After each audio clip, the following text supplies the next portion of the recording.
I'm Ronnie, and you're listening to Clean With Me, the podcast where I walk you through cleaning your house step by step. When you clean along with this show, you'll get more done in less time so you can spend the rest of your day doing what matters most to you.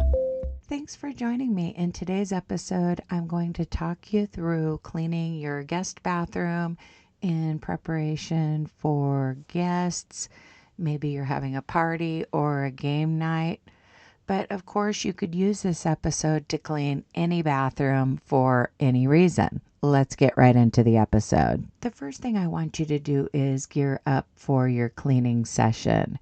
Maybe you need to get dressed and looking presentable, because when you look good, you feel good and you'll feel like you're ready for anything.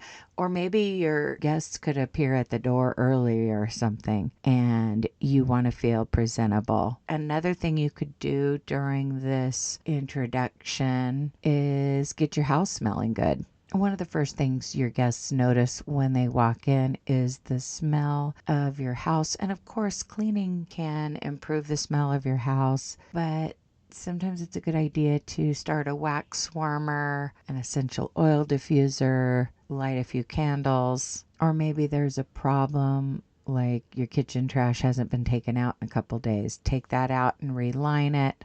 That way you'll be able to empty your bathroom wastebasket into that kitchen trash once we start working in the bathroom. And of course, another way to feel energized and get your house smelling fresh is to open your curtains or blinds and open a window and let fresh air circulate through your house and enjoy that sunlight. And if your bathroom has a window, by all means, you want to open that before cleaning the bathroom. That way the chemicals aren't getting to you or whatever. But of course, not every bathroom has a window, and just keeping the bathroom door open can make sure that it's well ventilated while you work. And obviously, I can talk faster than you can move around and do these things.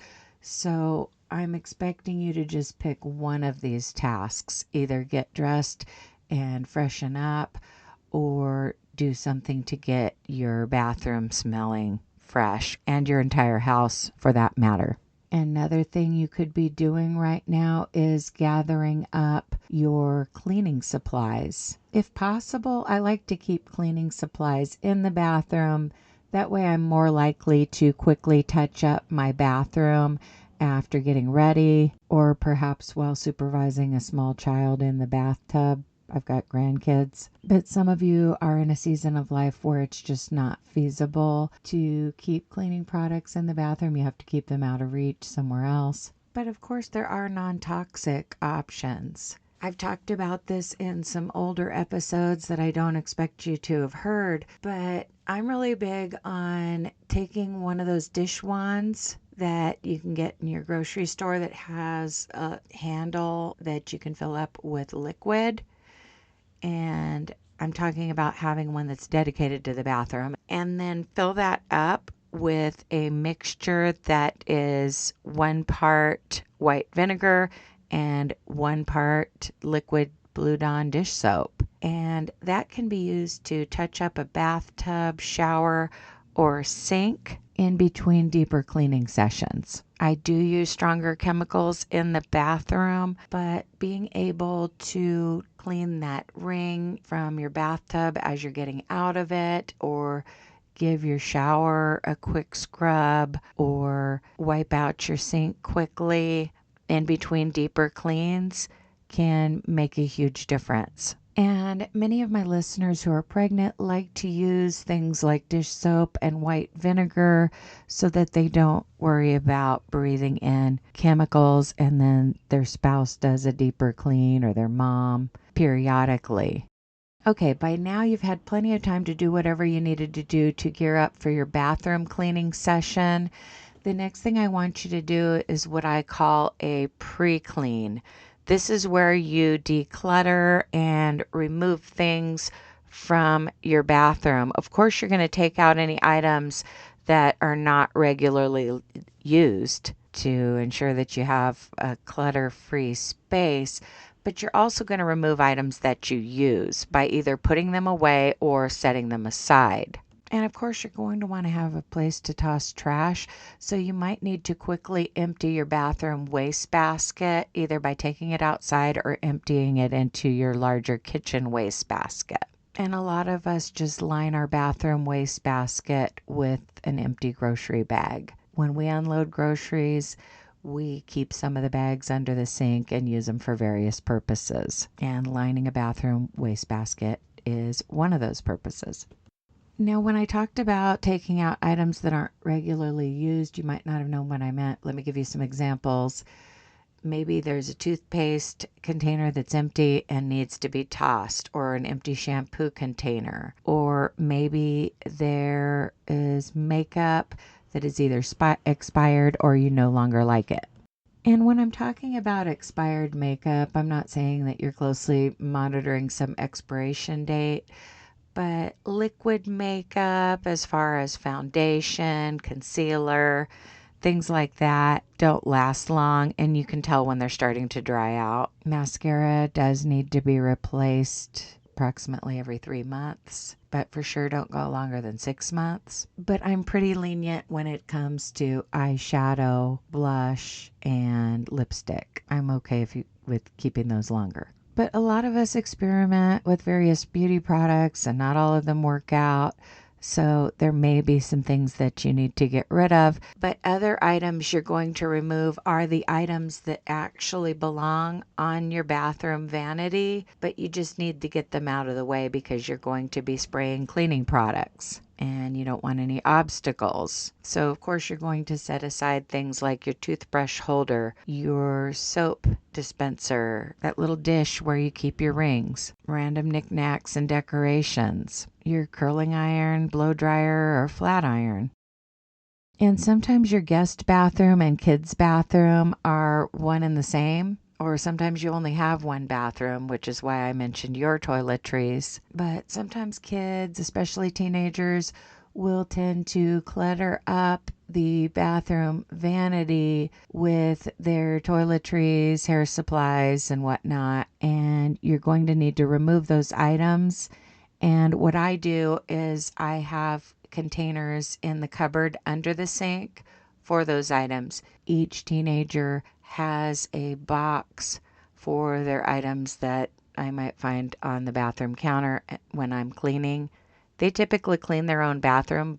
For things that are perpetually out, like toothbrush holder, maybe a mouthwash, and the soap, I usually just set those aside somewhere, whether it's on the edge of the bathtub or just outside the bathroom door. I just move it out of the way temporarily. During this pre-cleaning step, you may need to remove some rugs or bath mats. Unless you're having short notice guests, you're probably going to want to wash those before your guests arrive, but you can always just remove them completely and have a bare floor during the visit. I mean, gone are the days when it felt kind of mandatory to have this little rug-like cover on the back of your toilet tank and on the toilet lid, and then the little matching rug around the base of the toilet, and then yet another one in front of the sink. It's okay to have your bathroom bare of any rugs. Obviously, if a guest were to shower, they would ideally want to step out on a bath mat, but we're talking about getting ready for a game night or a party,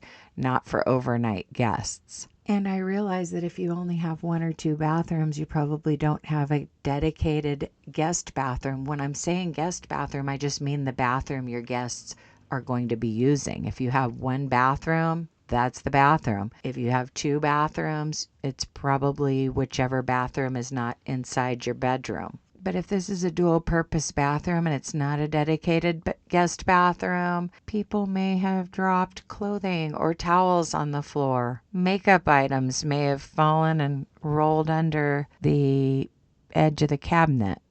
So you're going to want to get down on your hands and knees and make sure the floor is completely picked up. Get the dirty laundry to the hamper. Don't get sidetracked by starting a load. Doing laundry is often part of our cleaning sessions on this show, but when we're preparing for guests, we don't want to get sidetracked with laundry. You can always put a dirty clothes hamper out in the garage or something where it's out of sight, out of mind to be dealt with later. I don't want you to get sidetracked with doing laundry. Unless you just don't even have a clean hand towel for your guests, you're going to need that. But I would venture a guess that you have a clean hand towel somewhere that you can hang in your bathroom. Once you've completed the pre-clean in your bathroom, you've cleared the floor, you've cleared the vanity area, you've gotten rid of anything that doesn't belong in your bathroom anymore, and you've set other items aside or put them away.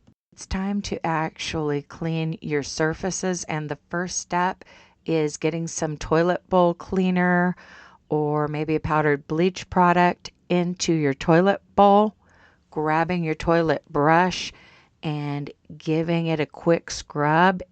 If you have a water line in there because it's been a while since you've cleaned the bathroom, or you have hard water, or both, that line might not completely disappear with this first swish of the toilet brush, but it's a start, and we're going to let that cleaning product sit there and do its work for a while we clean the other surfaces in the bathroom, and then we're going to get back to the toilet. Once you've done that, you're going to use either cleaning wipes or maybe paper towels and all-purpose cleaner to wipe down the sink, the countertops, and any shelves or cabinetry. You might have more than one cleaning product that you're using for different surfaces. For example, you might be using a bathroom cleaner that contains bleach in your sink basin to whiten it, but then you might use something else on the actual countertop. I like to use a glass cleaner on my bathroom countertop just because it's a shiny tile and that's what works. So I typically scrub out the sink with a stronger product and spray it around the faucets and whatnot. And then I use a little scrub brush that resembles a toothbrush, but I don't like using an actual toothbrush for scrubbing around the faucet handles. Another thing I sometimes use on my bathroom countertop is just disinfecting wipes. That also works really well. And if my bathroom sink is not heavily soiled, I might just use the disinfecting wipes for everything as far as the sink, the faucet, and the countertop. Another option is to use paper towels and a multi-purpose spray that works for the mirrors, like a glass and surface that works for the mirrors and everything else. It's not really about which products you use.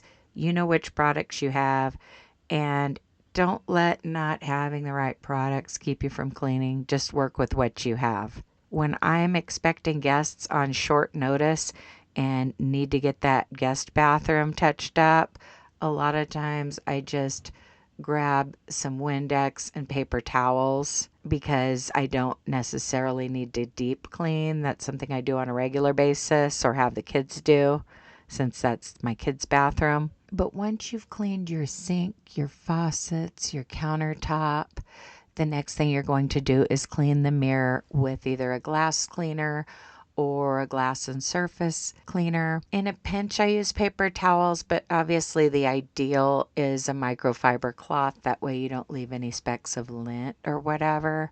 So if you have that on hand and that's part of your cleaning regimen, by all means use a microfiber cloth.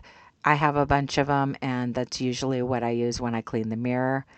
And then I will also give the faucet hardware a spray because by that point I've already scrubbed it with a stronger product that I was using on the sink and wiped it off with a rag or whatever, or paper towels. So the next step is shining it up with a glass cleaner or a glass and surface cleaner right after I've cleaned the mirror.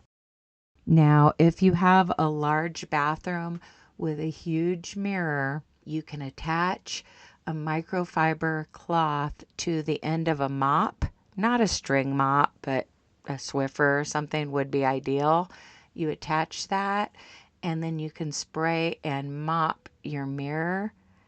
It's so easy to get the mirror streak free that way. But in my small bathroom in the hallway, that's my kids' bathroom / guest bathroom, it would be a little overkill to rig something up to clean the mirror when I can easily reach the entire mirror and just clean it by hand. But in my master bathroom, there's a large mirror where I can't reach every inch of it without standing on a chair or something. And there's a lot of light coming into that bathroom due to the window above the tub. So it's very unforgiving as far as streaks. So I get kind of picky with that mirror because I don't want my husband to be like, oh, you missed a spot or whatever. So I've found that mopping that mirror can work wonders. But mopping the mirror in the guest bathroom wouldn't make sense because it probably takes me about 60 seconds to just spray that mirror and wipe it with a microfiber cloth. And the key to getting your mirror streak free is just going over it a lot.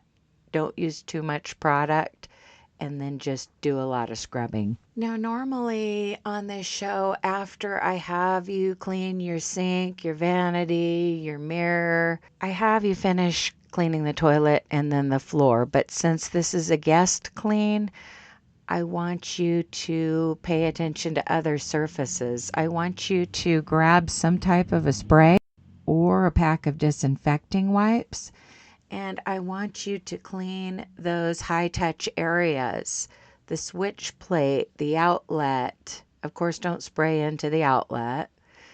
The door and the door handle. You may not need to clean the entire door, but the high touch areas, the door frame and the door right around the doorknob, both inside and out. Okay. Your cabinets. People might be touching the cabinets with makeup on their hands.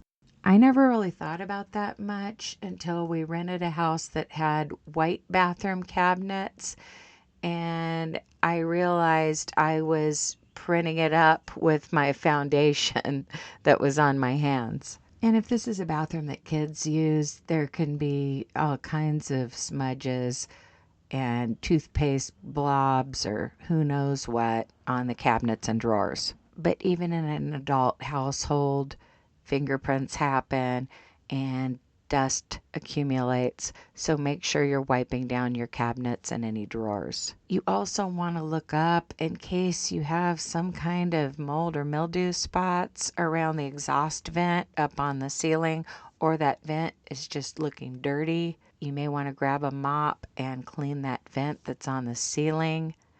You may also want to grab a feather duster or some other dusting tool, ideally on a pole, and dust any light fixtures, dust the corners of the ceiling.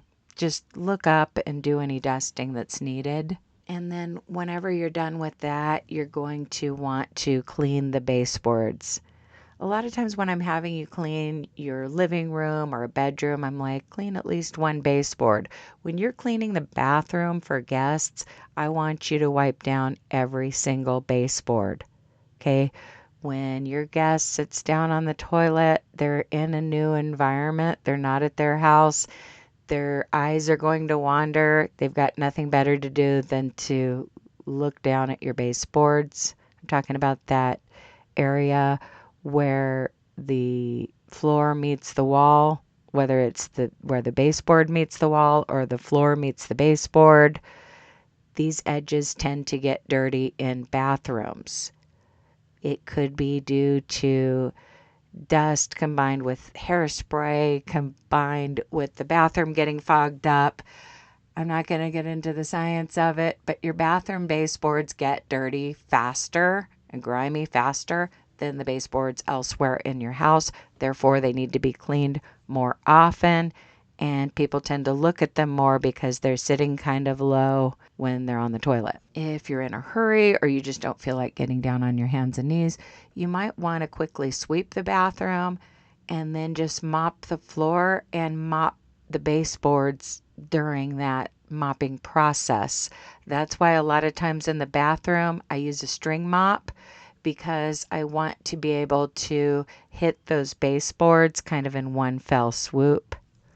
But you can also clean your baseboards separately with a disinfecting wipe, or one of my favorite hacks is cleaning my bathroom floor and baseboard with those pre-moistened Swiffer pads by hand, because my guest bathroom is super small.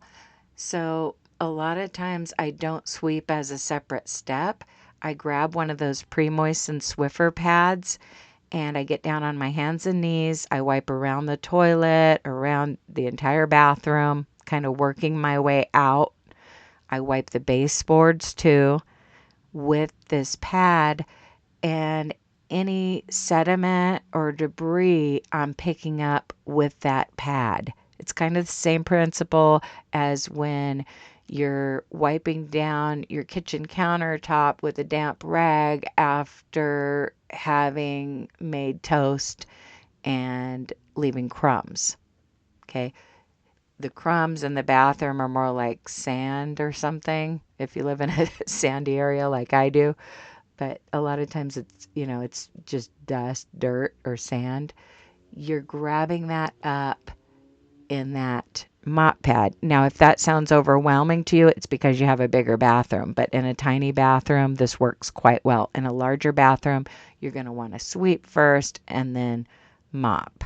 My point is to make sure you wipe down the baseboards, including where they meet the wall and where they meet the floor. The edges of the baseboards especially get dirty.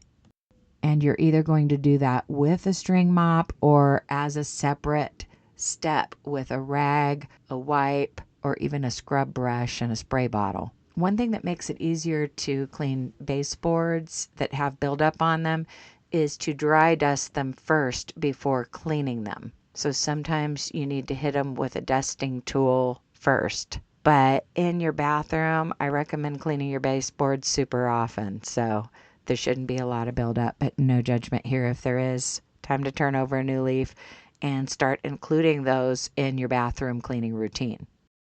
Last but not least, you're going to scrub your toilet bowl again and get it completely clean. You've been letting that chemical do its work. Finish scrubbing it. If there's any remaining discoloration, grab a pumice stone on a handle and scrub that off. If you hate scrubbing it with a pumice stone, in the future you can put some toilet bowl cleaner in the toilet after you use the restroom for the last time before bed and let it soak overnight. That can work wonders as well. And of course, you're going to clean all of the exterior parts of the toilet. You're going to wipe down the toilet seat, behind the seat, the rim, the area around the hinges of it. You're going to clean the back of the tank, the flusher handle, and you're going to clean the outside of the toilet bowl and work your way all the way down to the base and around the base. And for cleaning the exterior parts of the toilet, I use either disinfecting wipes or paper towels and some kind of hardcore bathroom cleaning spray. But if you're trying to save money, which I know a lot of you have stated that you are, you can use a Comet or Ajax, which is just a really cheap bleach powder and water and a rag. But I prefer to use something disposable. I mean, I'm on a tight budget and everything, but I have the philosophy that I like to pamper myself when it comes to cleaning and make it more enjoyable that way. So I like to splurge a little bit on cleaning products and cleaning tools. And I prefer not to use a rag on the toilet. I often scrub out the sink basin with a rag, but I like to use disposable stuff on the toilet.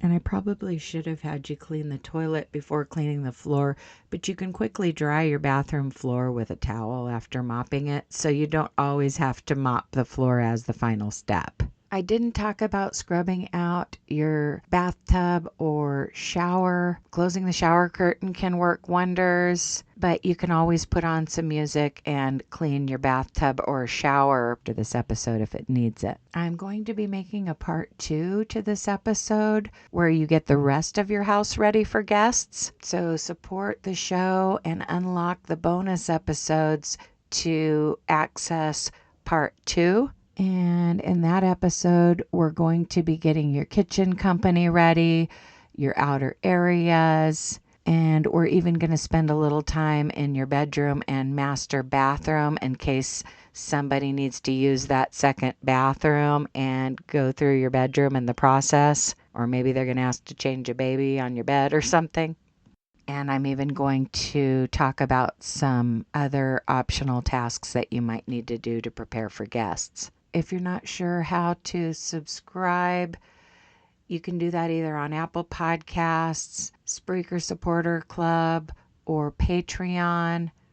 You can also visit cleanwithmepodcast.com for more detailed information on that. Special thanks to those who are already supporting the show financially and taking advantage of those bonus episodes, which are typically much longer than the regular episodes. But even just listening to these free episodes helps me. Thank you so much for listening. And as always, happy cleaning. I'll talk to you in the next episode.